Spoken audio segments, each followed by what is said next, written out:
इसी पूरे मंजरनामे में बात करेंगे। पाकिस्तान पीपल्स पार्टी की सीनियर रहनुमा शैला रजा साहिबा ने हमें ज्वाइन किया। बहुत शुक्रिया शैला रजा साहिबा इस हवाले से अपना वक्त देने के लिए। शैला रजा साहिबा, बिलावल भुट्टो जरदारी साहब कहते हैं कि हमें तो ये था कि PMLN और JUIFA ऑन बोर्ड है, तो पाकिस्तान पीपल्स पार्टी को एतमाद में लेना था, लेकिन बाद में हमें ये मालूम पड़ा कि JUIFA भी ऑन बोर्ड नहीं है। जब ये चीज़ें पता थी पहले, तो फिर शहबाज शरीफ साहब के कहने पे बिलावल भुट्टो जरदारी साहब मौलाना को मनाने क्यों गए? क्या उस वक्त तक मुसव्वदे के बारे में इल्म नहीं था?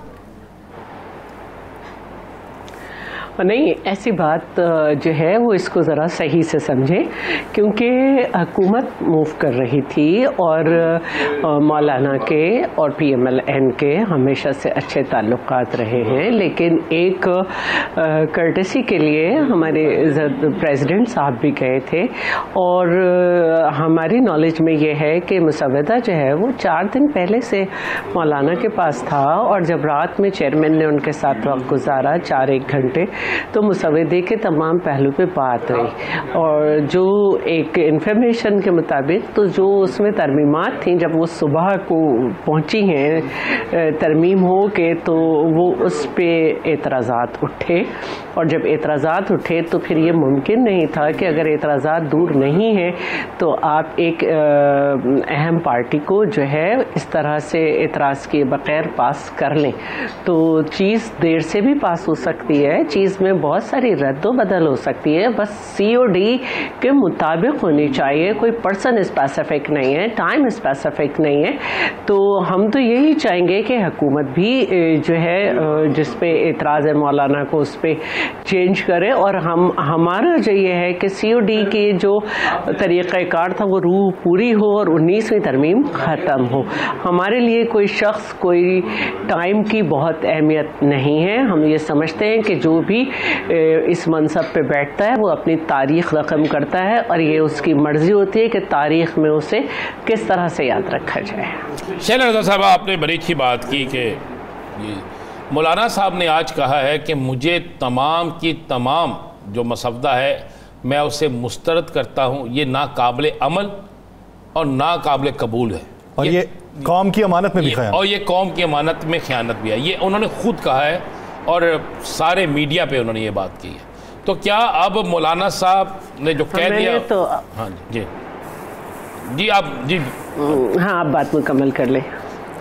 ये उन्होंने कहा है, तो आप क्या नया मसवदा बनेगा, नया आईनी मसवदा तैयार होगा और साथ में ये भी ज़रा इसमें कर लीजिएगा कि 73 की आइन बना था उसके लिए कई माह लगे थे और लोगों से मुशावरत की जाती थी, आम लोगों से भी पूछा जाता था, वकला से पूछा जाता था, आइनी माहिरीन से पूछा जाता था। ये कैसा आइनी तरमीम थी कि जिसका अरकान असम्बली को भी इल्म नहीं था। अच्छा, अरकान असेंबली वाली बात को मैं बाद में एड्रेस करूंगी। देखिए, हमारे लिए ये इसलिए अहम है कि COD जो है उसके सिग्नेटरी मौलाना साहब भी हैं और बाद में बानी PTI भी उसके सिग्नेटरी हुए। तो हमारे लिए जो सबसे ज़्यादा अहम है वो हम ये चाहते हैं कि ये तरमीम जो है जिसको 19वीं तरमीम जो COD के मुताबिक जिसको 19वीं तरमीम करके ख़त्म किया था PMLN ने, हम उसको रिवर्स करना चाहते हैं। सिर्फ इसमें मसला ये होगा कि फर्स्ट टाइम जो अपॉइंटमेंट होगा उसमें ज़रा एक दूसरे की बात को समझना होगा, मानना होगा। और दूसरी बात हम ये चाहते हैं कि आप सब मराद देख रहे हैं जजेस की, वो पार्लियामेंट ने तय की हैं, उनकी तनख्वाहें पार्लियामेंट ने तय की हैं। अब अगर पार्लियामेंट ये समझती है कि जजेस जो हैं हाई कोर्ट के उनके जो फैसले हैं, जो उनके केसेस की पेंडेंसी है वो बहुत ज़्यादा हो रही है, तो जुडिशल कमीशन को ये इख्तियार दिया जा रहा है कि वो उसको चेक करे और उसके बाद ऐसे जजेस के जिन्होंने काम नहीं किया, जिनके पेंडेंट मतलब जिनके जो हैं बहुत ज़्यादा केसेस हैं और वो हल नहीं हो रहे हैं, तो उनके ट्रांसफ़र का इख्तियार जुडिशल कमीशन को दिया गया है, जिसमें खेला जा रहा है कि हम अपनी मर्जी के जजेस के यूँ कर देंगे और वो कर देंगे। सारी उम्र एक ही गवर्नमेंट नहीं रहती है, ये डेमोक्रेसी है। कल आप थे, आज कोई और है, कल कोई और होगा। तो ये एक तरीक़ा है। और जो दूसरी बात है वो यही की जा रही है कि कॉन्स्टिट्यूशनल कोर्ट 86 ममालिक में है दुनिया के, और उसमें यही है कि वो कॉन्स्टिट्यूशनल आपको गाइडेंस देते हैं। और जो 65,000 मुकदमे पहुंच गए उसकी वजह भी यही है कि सुप्रीम कोर्ट के पास कॉन्स्टिट्यूशनल गाइडेंस की इतनी चीज़ें पहुंच गई कि जो एक आम आदमी है वो जो है वो खड़ा हुआ है और तरस रहा है। तो ये हमने जो कुछ बातें हमने COD में रखी थी, हम वो तरीक़ाकार लाना चाहते हैं, और हमें यकीन है कि हम जब उस तरीक़े को लेकर मौलाना के पास जाएंगे तो हुकूमत को भी समझना पड़ेगा कि उसकी तरमीम में क्या जो है तब्दीलियाँ मज़ीद हो सकती हैं, मज़ीद तरमीम होंगी। और यही हम चाहते हैं, ना हमें जस्टिस मंसूर अली साहब से कोई मसला है और न किसी और शख्स से। अब रही बात उम्र की, तो ये भी दुनिया में पार्लियामेंट डिसाइड करती हैं। जैसे कि मैंने कहा कि 86 ममालिक में 70 साल तक जो है वो एज है चीफ जस्टिस की, और 65 तक जो है वो हाई कोर्ट की भी है। और अमेरिका में तो ताहयात जो है वो जब तक जिंदा है वो चीफ जस्टिस रहेगा, अगर चीफ जस्टिस के ओहदे पे पहुंच गया। तो ये कोई इतनी बात नहीं थी जिसको इस तरह से इस पे मौलाना फजलुर रहमान साहब ने कहा था कि मुशर्रफ दौर के अंदर जब उम्र की हद 62 से बढ़ा के 68 की गई थी तो हमने बीच में रुकावट डाल के 65 करवाई थी, और उस वक्त पाकिस्तान पीपल्स पार्टी को 65 पे भी एतराज़ था। अभी कल की बात है, बिलावल भुट्टो जरदारी साहब से मनसूब बयान ये चल रहा था, हमने तो उम्र की हद घटाने की बात की है ताकि नए लोगों को मौका दिया जा सके। तो मौलाना के मुताबिक 65 से ज़्यादा उम्र बढ़ाने में पाकिस्तान पीपल्स पार्टी अपने स्टैंड से पीछे कैसे हटेगी?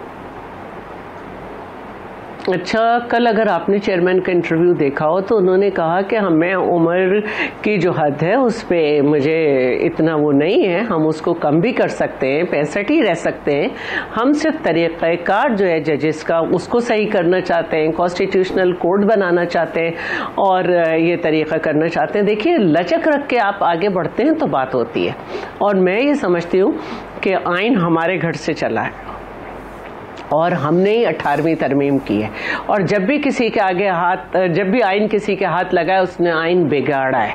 तो ये कोई इतनी बात नहीं है और इस पे कोई इस तरह की बात का मसला नहीं है। सिर्फ जो है वो यही है कि अब कंसल्टेंसी जो है वो प्रेसिडेंट से होगी, तो जरदारी साहब भी ज़रूरी तो नहीं है कि नेक्स्ट टर्म में प्रेसिडेंट हो।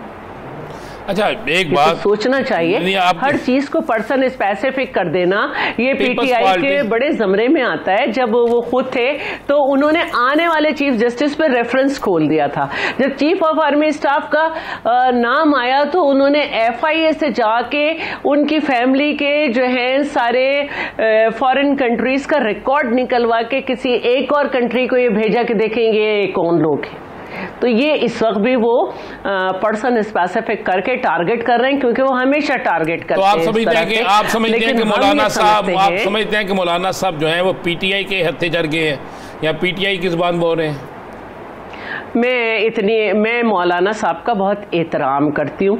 मेरी घरेलू तरबियत और मेरी पार्टी की तरबियत में ये नहीं है कि किसी को मुख्तलिफ अलक़ाब से पुकारा जाए, और अगर कभी मैंने किसी के साथ किया भी हो तो मैं उस पर भी शर्मिंदा होंगी। तो मैं ये समझती हूँ कि मौलाना साहब जो हैं अगर किसी चीज़ पे कन्विंस्ड कहीं और से हो गए हैं तो हम भी उन्हें कन्विंस करने की कोशिश करेंगे, और इस तरह नहीं हो सकता कि किसी को कन्विंस किए बगैर खामखा हम एक गिनती पूरी करके किसी तरीके से ये आईनी तरमीम कर लें। ये आईनी तरमीम है। अच्छा शैला रज़ा साहिबा, आपने कहा कि केसेस दूसरे पड़े हुए हैं, तो ये आईनी केसेस जो उनके पास जाना शुरू हो गए हैं तो इसकी वजह से भीड़ बहुत ज़्यादा लगी है केसेस की। लेकिन अगर इसको देखा जाए, आपने कहा जी COD में हम तमाम जो स्टेक होल्डर्स हैं उनसे बातचीत करना चाहते हैं। ये मामला पॉलिटिकल अनरेस्ट का कॉन्फ्लिक्ट पैदा होने पे हुआ कि एतमाद जो है वो तमाम जमातों का नहीं रह सका, एक दूसरे से इख्तलाफ हुए तो हर कोई अब जाके उठ के सुप्रीम कोर्ट में चला जाता है। इसके मुकाबले में, आईनी अदालत के मुकाबले में तमाम पॉलिटिकल स्टेक होल्डर्स अगर एक मेज़ पे आ जाएं तो आपको लगता है कि आईनी अदालत की ज़रूरत रहेगी? देखिए, जब 18वीं तरमीम की थी तो वो जमातें जो कि पार्लियामेंट में भी नहीं हैं उनको भी ऑन बोर्ड लिया गया, और 126 के साथ हम हुकूमत में मौजूद थे। हमारे पास सादा अक्सरियत भी नहीं थी। तो इस सूरत हाल ये है कि मैं ये समझती हूँ कि हम तो ऑन बोर्ड लेना चाहते हैं, लेकिन अपने आप को मकबूल जमात कहने वाले, अपने आप को सब कहने वाले अगर ये शर्त लगाएंगे कि पहले कायद को रिलीज किया जाए, पहले हमारे मैंडेट को वापस किया जाए, तो ये काम जी अदालत ने करना है। आपको माशाल्लाह अदालत से रिलीफ मिल रहा है। आप अमेंडमेंट के भी पीछे पड़ गए थे नैब के, लेकिन जब आप के खिलाफ फैसला आया तो आपको फायदा हुआ। आपकी कोई पर्सनल हम शराइत अगर रख के बात की जाएगी तो फिर बात नहीं हो सकेगी। शराइत के बगैर